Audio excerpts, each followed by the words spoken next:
하나님께서는 하나님을 떠난 솔로몬을 징벌하셨습니다. 에돔왕 하닷, 아람왕 르손 같은 이방 나라의 대적들을 일으키셔서 평화를 거두어 가셨습니다. 그리고 국내적으로는 솔로몬의 나라를 빼앗기 위해 여로보암을 택하셨습니다. 오늘 본문은 하나님께서 여로보암을 택하시고 그 뒤에 벌어지는 일을 기록하고 있습니다.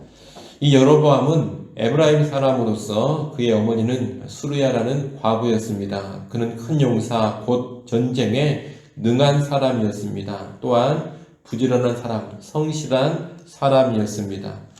솔로몬은 이 여로보암의 능력을 알아보고 그를 요셉 족속의 일을 감독하는 사람으로 세웁니다.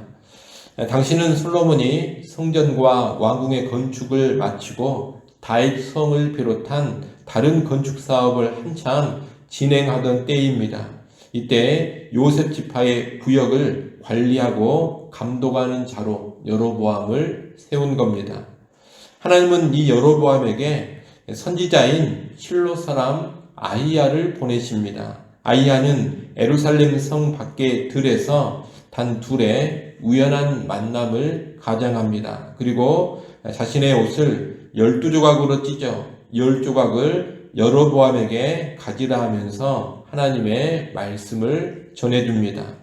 아히야가 전한 하나님의 말씀이 31절부터 36절에 나옵니다. 하나님은 솔로몬이 하나님을 떠나 우상을 숭배하며 범죄하였기 때문에 이스라엘의 10지파를 여로보암 너에게 주겠다고 하십니다. 그러나 다윗을 기억해서 솔로몬의 때가 아닌 그 아들의 때에 나라를 빼앗고 나라를 다 빼앗지는 않고 지파 하나는 솔로몬의 아들에게 주겠다. 그렇게 말씀하십니다.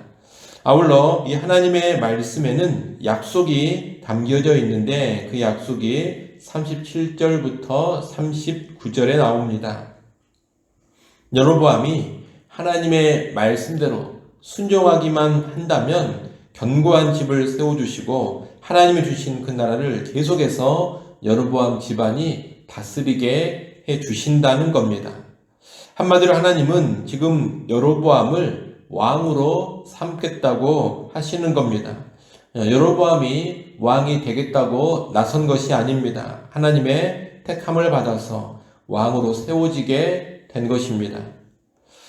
아히야는 여로보암을 따로 만나서 이 말씀을 전했지만 이 말씀은 곧 주변으로 퍼져나갔습니다. 여로보암이 왕이 될 것이라는 그런 소문이 퍼져나갔고 이 소문을 들은 솔로몬은 여로보암을 잡아 죽이려고 합니다. 그러자 여로보암은 애굽으로 도망칩니다. 지금 솔로몬과 여로보암의 모습을 보면 예전에 사울과 다윗의 모습과 아주 유사합니다. 사울이 처음에 다윗을 부하로 삼았다가 왕이 될 것 같자 잡아 죽이려고 했던 것처럼 솔로몬이 그런 행태를 보이고 있습니다. 나이든 솔로몬이 예전에 악한 왕 사울처럼 행동하고 있는 겁니다. 하나님의 말씀 지키는 일은 지금 이 솔로몬이 무시하고 있습니다. 그러면서 자기의 왕권을 지키는 일에는 아주 열심입니다. 자신의 죄에 대한 심판으로 여로보암이 세워졌다는 것을 알면서도 자기 죄를 회개하거나 제거하지 않습니다. 오히려 여로보암을 제거하려고 합니다. 이러한 모습은 솔로몬이 나이가 들어서 얼마나 완악해져 버렸는지를 보여줍니다. 우리는 이 솔로몬의 모습을 보면서 경계로 삼을 수 있어야 하겠습니다. 하나님의 말씀은 쉽게 버리면서 세상적인 힘이나 영광은 필사적으로 붙잡고 지키려는 그런 모습을 조심해야 합니다. 자기 죄를 버리고 제거할 생각은 하지 않고 오히려 죄를 깨닫게 하고 들추어내는 것들은 제거하려는 그런 모습도 조심해야 합니다. 이런 모습은 모두가 하나님을 능멸하는 것이고 하나님이 아닌 자기 자신이 중심이 되어 살아가는 모습입니다. 이런 모습에는 심판이 임하지 않을 수가 없는 겁니다. 그러니 여러분, 다른 것은 버리더라도 하나님의 말씀만은 버리지 않는 그런 사람으로 살아가시기를 바랍니다. 나를 힘들게 하고 나를 불편하게 하는 것들을 제거하는 데 애쓰지 마시고 무엇보다 내게 있는 죄를 제거하는 데 열심을 내시기를 바랍니다. 그것이 진정으로 사는 길이고 내 인생의 안전을 보장받는 길이 될 것입니다.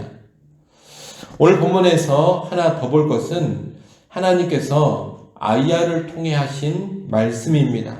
이 말씀은 과거에 하나님께서 범죄한 솔로몬에게 하신 말씀과 동일합니다. 솔로몬에게서 나라를 빼앗되 아들의 때에 빼앗고 다 빼앗지는 않고 한 지파는 남겨두신다는 말씀인데, 이 말씀의 소리는 다시금 하나님의 공의와 하나님의 자비를 보게 됩니다. 하나님은 범죄한 솔로몬에게 공의로운 심판을 내리시지만 다윗을 기억하셔서 은혜를 베푸십니다. 특히 우리가 주목해서 볼 것은 다윗과 연관해서는 하나님이 무조건적인 은혜를 베풀어 주고 계신다는 겁니다. 하나님께서 여로보암에게 주신 약속이 38절에 나옵니다. 그 약속은 여로보암이가 하나님께 순종하고 합당하게 행한다면 견고한 집을 세우고 왕위를 든든히 해 주시겠다는 약속입니다. 그런데 이 약속은 조건적입니다. 순종하면 그렇게 해 주신다는 것이고, 순종하지 않으면 너의 집안도 너희 집안의 왕위도 보장하시지 않는다는 겁니다. 하지만 하나님께서 다윗의 자손과 연관해서는 좀 다르게 대하십니다. 물론 다윗의 자손들도 불순종하면 위기를 겪고 고통을 당합니다. 하지만 그래도 다윗의 자손들에게서 왕위를 영원히 빼앗지는 않습니다. 남겨두시는 겁니다. 36절 하반절에 보면 택한 성읍 예루살렘에서 내 종 다윗이 항상 내 앞에 등불을 가지고 있게 하리라, 그렇게 말씀하고 있습니다. 다윗 집안을 향해서는 이 다윗으로 인하여서 하나님이 무조건적인 은혜를 베풀어 주시는 겁니다. 여러분, 하나님께서 조건적으로 일해 가시는 면도 있지만 무조건적으로 일해 가시는 면도 있습니다. 여로보암의 집안은 하나님께서 조건적으로만 대하실 겁니다. 순종하면 왕위를 보장하지만 불순종하면 왕위를 완전히 뺏어서 다른 집안에게 다 줘버릴 겁니다. 그러나 다윗 집안은 조건적인 면과 아울러 무조건적인 은총이 함께 가고 있습니다.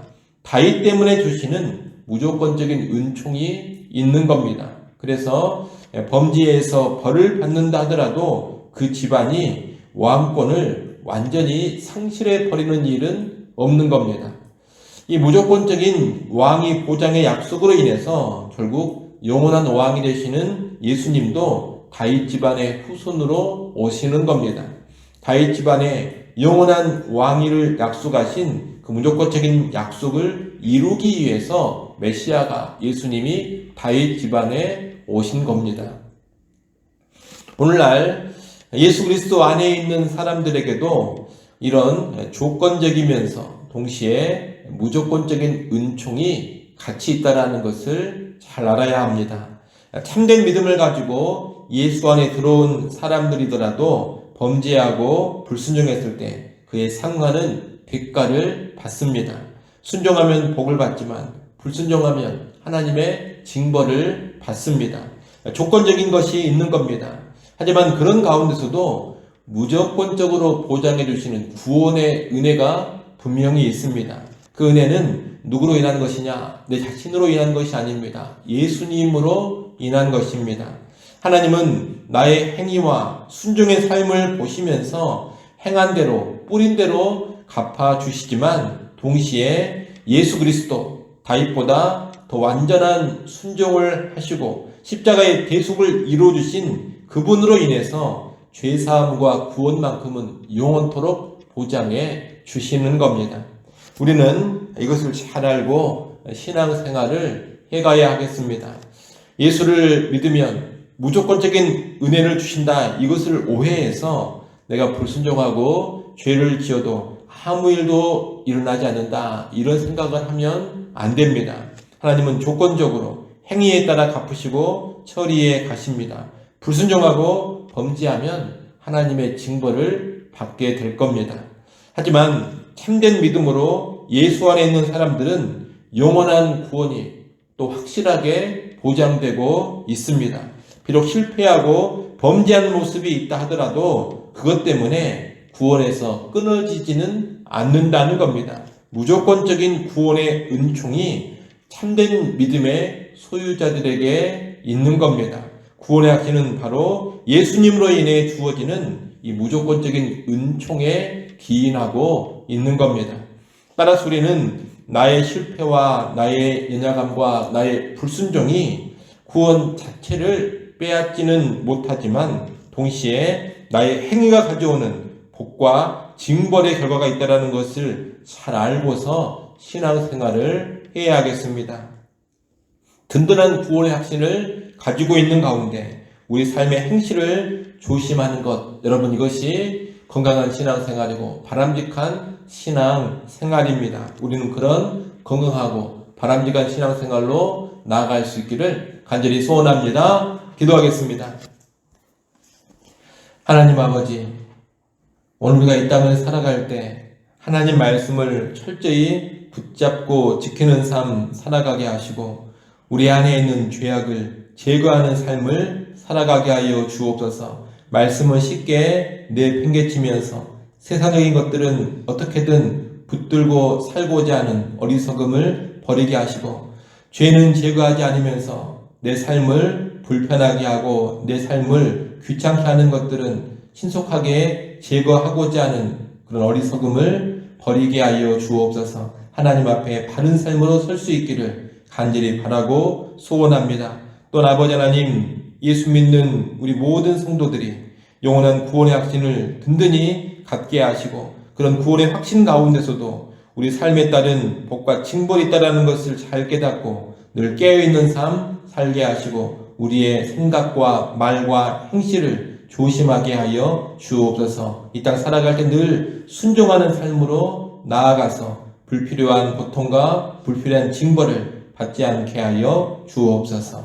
아버지 하나님, 이 새벽 시간 우리를 기도하는 자리로 또다시 불러주셔서 감사합니다. 새벽에도 오시는 하나님의 은혜를 힘있게 하여 주시옵소서. 이 시간 하나님 앞에 기도할 때 믿음으로 구하게 하시고 간절함으로 구하게 하여 주옵소서. 간구하는 주 백성들을 굽어 살펴주시고 하늘의 은혜와 긍휼을 베풀어 주옵소서. 예수님의 이름으로 기도드리옵나이다. 아멘.